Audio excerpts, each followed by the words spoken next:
When I was hired by George Lucas to create the used look of his spaghetti western in space, Luke Skywalker's lightsaber really stood out, a new invention, something that no one had ever seen before. Because of budget constraints at the time, I had to find used objects that I felt identified with their owner, and finding the Graflex camera, I used the battery flash pack part of it, and adapting that, I created this iconic weapon. The other two lightsabers, they had to match their owner's characteristics. Obi-Wan as an old desert mystic, and in particular Darth Vader's needed to be quite different. It needed a cold, kind of engineered look like the Death Star was. I found an MPP, which was another version of the flash camera, and adapting that, it seemed appropriate for the time to be in the hand of Darth Vader. I was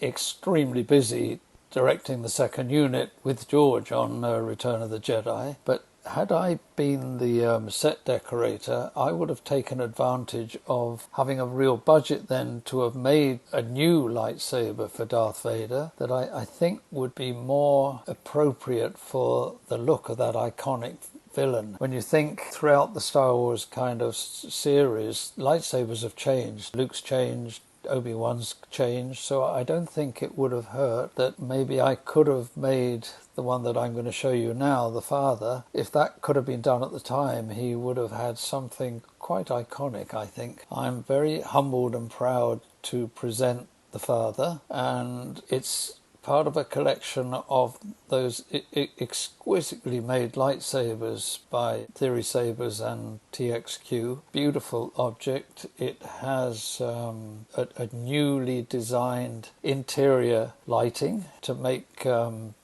my red blades of light work inside the handle, and I added a little tiny weeny green light, which is a visual to show that deep inside the dark nature of Darth Vader, Anakin still existed somewhere in there, as Luke Skywalker realized, and as we see the outcome of in that final battle between father and son, and the resolution and forgiveness. To design the father, like I did with every weapon I made, I tried to match it to the owner or the bearer, like I did on A New Hope with Luke, Obi-Wan and Darth Vader. Even like Han Solo's blaster, I tried to make them all appropriate to the character so that they have a natural feel to them on screen. And for the father, as there is no story behind this to be read, I imagine that when Darth Vader was transformed from Anakin and when he first wore that suit, it would never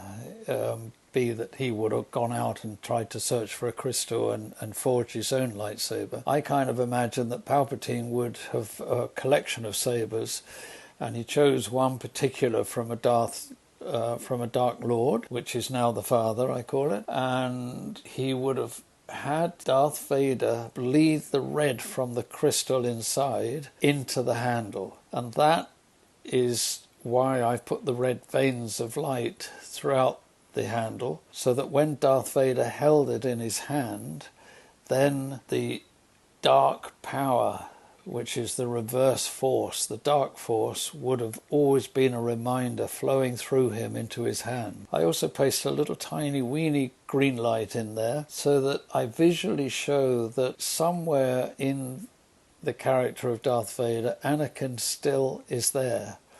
And we see that when the final battle takes place between Luke and his father, and where there's forgiveness and compassion, and we see that Darth Vader completes the cycle. In order to get emails, make sure you create a new account by following these steps right here at theorysabers.com.